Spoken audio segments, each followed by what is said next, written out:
mucho su pensamiento, su forma de ser, su manera de encarar su actividad ante la gente, ante lo más necesitado sobre todo, ¿no? Sí. Un hombre evidentemente distinto, ¿no? A mí particularmente me ha marcado su modo de ser de antes de ser papa, ¿no? Yo leía las homilías, claro, sí, cuando él era arzobispo de Buenos Aires, sí. Porque me parecía que esta persona era un sacerdote especial, ¿no? Que tenía esta mirada que bueno, ahora le conocemos más globalmente, ¿no?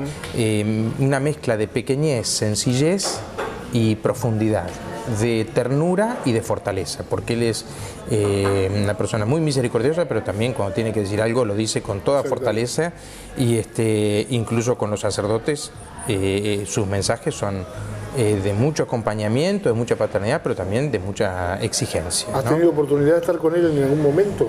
Alguna vez en una misa que solamente compartí con él cuando él era arzobispo de Buenos Aires, y nos intercambiamos una cartita cuando era arzobispo de Buenos Aires, pero no con una gran cercanía, en el sentido diríamos personal, pero ya te digo, yo sí buscaba escucharlo mucho y seguirlo mucho porque me impactaba su modo de ser, ¿no? Se dice que el celibato no es un tema fundamental, principal en el pensamiento de un sacerdote, en la vida de un sacerdote. ¿Es un poco así eso?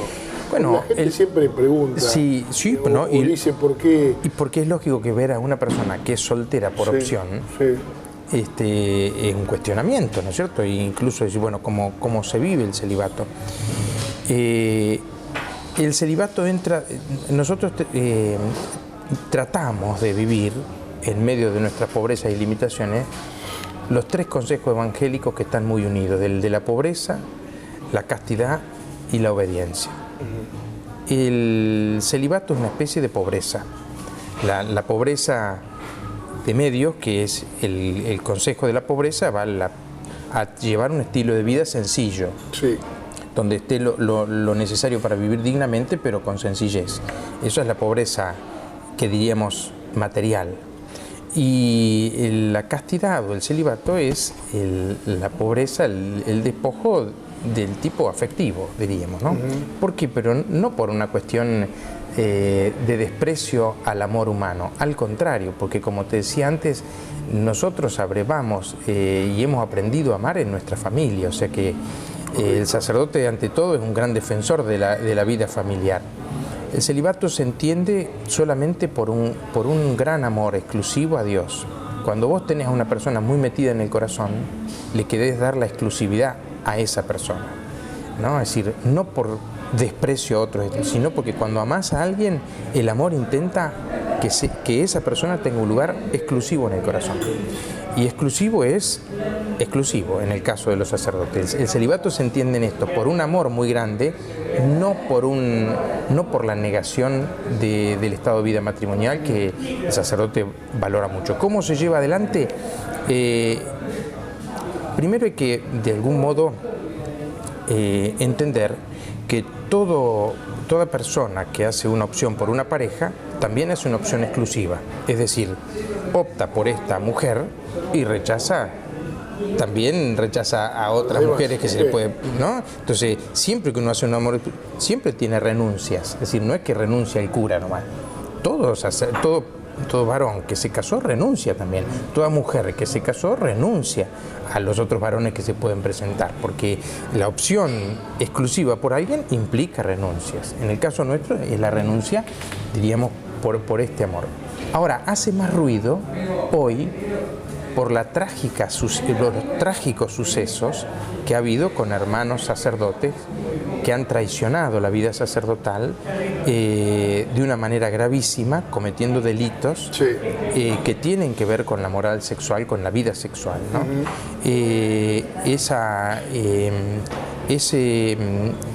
Esos delitos tan graves, diríamos, como que generan una sospecha sobre la vida afectiva en general de los sacerdotes, ¿no? Algunos generalizan, claro. Claro, como una sospecha, como dicen, bueno, pasa esto, ¿no? ¿No será que le pasa a todos esto, ¿no?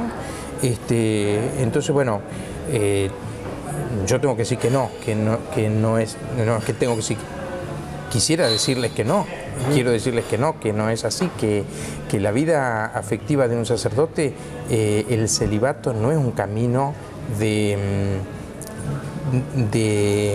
un menos para la persona, sino de un más, ¿no? La carencia del afecto personal de una mujer para un sacerdote o de un varón para una religiosa, para una monjita, no es un menos para la persona, sino que es una apertura del corazón. Que cuando la monjita o el cura vive bien su opción de amor a Dios, la persona vive equilibrada y vive como una persona normal y no le hace daño a nadie, ¿no? Y esta es la mayoría de los casos. Encuentra el amor está ahí. El amor está ahí y no es que uno tiene que tener compensaciones ocultas, ¿no? Bien, no existen compensaciones ocultas. Sí, sí. Como no existe para un varón que está enamorado de su mujer compensaciones ocultas, como no existen para una mujer que está enamorada de su esposo compensaciones ocultas. Cuando uno está verdaderamente enamorado y cuida ese amor, no existen compensaciones ocultas. Y esto es la mayoría de los casos, pero no podemos ocultar que los problemas de abuso que ha habido por parte de sacerdotes o de religiosas son un dolor, una injusticia enorme que a todos nos tiene que hacer, como te diría, poner en alerta y decir, bueno, esto primero no se puede tolerar.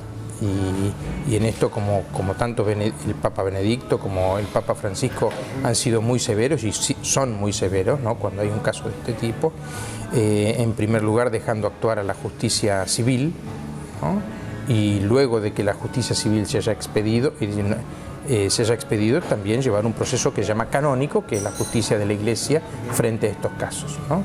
Hay una posición de la Iglesia también tomada absolutamente y bueno, generada también por el Papa con respecto al tema del aborto, que tiene la Argentina nuevamente una situación de conflicto social, ¿no? Sí, diríamos, la posición de defensa de la vida desde el momento de la concepción es de siglos de la Iglesia, no es una cuestión coyuntural. Correcto. ¿No? Y esto no tiene que ver con la cerrazón mental dogmática que algunos sospechan de la Iglesia, como si, bueno, la Iglesia es una sociedad cerrada que les mandan esto y creen esto. No, diríamos, si bien la Iglesia es una comunidad de fe y en la fe es dogmática, es decir, nosotros estamos en esta comunidad porque creemos tal cosa, también pensamos. La fe es una fe razonada, pensada. Entonces, esto digo como un marco para entender que el tema del aborto no es que es un mandato de Francisco y dice que hay que hacer esto, sino que estamos convencidos primero por el dato científico, también por el dato humano, que desde que un niño comienza a vivir en el seno de la mamá, es una persona. Es una persona que se desarrolla y que se está desarrollando y que así como yo no soy el mismo que voy a ser dentro de 20 años y probablemente no me van a reconocer dentro de 20 años, también a un niño que comenzó la concepción a sus 3 días no lo reconocemos como el bebé que acaba de nacer físicamente, pero es el mismo, ¿no? Se ha desarrollado. Es decir, diríamos, esta concepción no es coyuntural. Esto es algo que la Iglesia sostiene desde siglos. ¿Qué experiencias has tenido con gente no católica que de pronto encuentra sacerdote y por ahí tiene, no diría como un exabrupto, sino como una cierta agresión, si se quiere, verbal? ¿Te ha pasado? Y sí, a veces uno nota, ¿no? No solamente a mí, bueno, porque, no solamente a los sacerdotes, lo he notado con hoy se nota con un cristiano laico, con una chica, con un chico que lleva una cruz, o que, como vos decís, defiende una posición distinta respecto de una perspectiva como la del aborto. También hay una gran agresión para quien piensa distinto. Sí, ¿no? Por ahí, sí, aunque no te digan nada, por ahí sentís que llega el sacerdote y algunos... Lo que se llama un castigo afectivo, ¿no? Es decir, un chico que en un grupo de amigos piensa distinto respecto a estas cosas recibe un castigo afectivo. Capaz que todos le dicen, ah, qué bien, te respetamos, pero el chico siente, ¿no? O a veces ha pasado con docentes, ¿no? Lamentablemente, que de algún modo, porque un alumno piensa distinto al respecto, lo exponen frente al... ¿Qué le pase a un sacerdote? Bueno, soy sacerdote, sí. Vengo vestido de sacerdote. Si alguien... es probable que alguna persona me muestre desagrado. Pero esto les pasa a los chicos, ¿no? A nuestros chicos, y no por hacer nada malo, porque bueno, si uno recibe un repudio por hacer algo malo, bueno, como dicen los chicos, se lo tiene que bancar. Hizo algo malo, se lo banca. Pero cuando alguien tiene un ideal con el que no le hace mal a nadie, claro, y tiene que recibir el repudio afectivo, como tantos, ¿no? Bueno, esto existe, sí. Pero me parece por demás injusto, teniendo en cuenta que un poco el sacerdote acompaña a la persona desde que nace hasta que muere, porque ustedes están en los nacimientos, en los bautismos y también en las ceremonias de defunción, ¿no? Y mientras tanto, en toda esa vida, acompañando, aconsejando, cuidando, exacto, a todo quien quiera, ¿no? Exacto, sí. Yo creo que no solamente, o sea, toda persona que está en contacto con el ser humano en todas esas etapas de la vida, te das cuenta que la vida es una única cosa. Y es una cosa bellísima y valiosa, que hay veces que no la entendés, así como no entendés que hay veces que hay una persona y dice, ¿por qué esta persona tiene que sufrir tanto? ¿No? Claro. ¿Y por qué sigue sufriendo tanto? Claro. ¿No? Y no lo entendés, pero a la vida hay que dejarla, cuando no la entendés, o sea, dejarla acompañarla, quiero decir, sin pretender entenderlo todo, pero no dejar de acompañarla. Sí, porque vos hay personas que, sin el caso anterior, hay personas que tienen su edad y que empiezan a sufrir por un motivo, por otro. Y bueno, yo no entiendo cómo esta persona sufre tanto, o tiene que vivir todo lo que tiene que vivir, pero lo que sí sé, yo no entiendo, pero lo que sí sé es que lo tengo que acompañar, que a esta vida hay que acompañarla. No le puedo encontrar una solución a todas sus problemáticas. No le encontramos una solución, pero hay que acompañarla. Lo que es indudable es que a la vida hay que acompañarla. ¿Volvería, supongo yo, a esta elección de vida que hiciste? Sí, yo si naciera 10 veces y 10 veces el Señor me vuelve a llamar, 10 veces le diría que sí. Sí. Yo soy muy feliz siendo sacerdote. No te niego que hay momentos muy duros. Sobre todo duros por las problemáticas de las personas, ¿no? De problemáticas de las comunidades que a veces se sufre mucho, pero yo cuando sufro mucho por alguna circunstancia pienso en un papá que conozco o en una mamá que conozco y digo, ellos también sufren y sufren muchísimo. ¿Cómo no voy a sufrir yo por mi familia que es el pueblo de Dios? Yo veo tantas mamás que sufren con su hijito enfermo, tantos papás que sufren con un problema económico grave y que llevan adelante la vida con sufrimiento. Entonces cuando yo tengo que sufrir, enseguida pienso en ello. Digo, ¿cómo yo voy a ser tan cobarde de quejarme por sufrir por mi familia, que es la parroquia, que es el pueblo de Dios, si hay gente que sufre tanto por su hijo, por su hija, y lo acompaña y lo saca adelante, y gracias a que no le saca el cuerpo, ese nene vive, esa nena vive, esa familia sigue adelante. Así que bueno,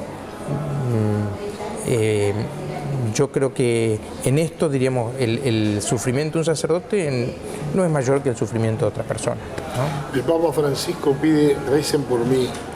¿Qué le pedís a Dios en tu caso? Y también, yo al pueblo de Dios le pido que rece, porque los seres humanos, los sacerdotes somos seres humanos y la misión que se nos encarga es muy grande, y sin la asistencia a Dios es imposible que podamos tener una palabra para cada caso, que podamos acompañar situaciones difíciles. Necesitamos mucho de la ayuda de Dios y de la oración de nuestro pueblo. Y a Dios lo que le pido es poder hacer el bien que pueda. Lo que le pido es que no le haga mal a nadie.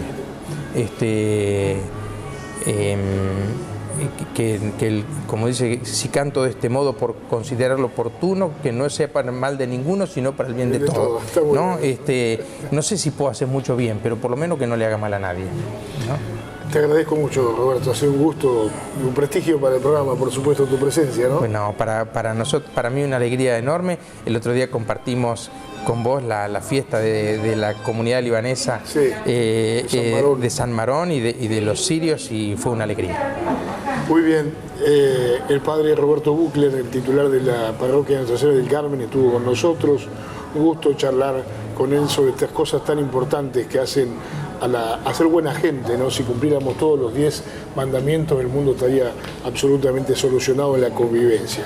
Y como se dice, ¿no? Los médicos curan el cuerpo y los sacerdotes curan el alma. Nos encontramos en 7 días más con la cámara de Ariel Wolfram en nuestro canal de YouTube para ver este programa cuantas veces quieras en Séptima Noche, y por supuesto el próximo domingo con una nueva posibilidad de diálogo con la gente de la ciudad desde Confitería La Perla.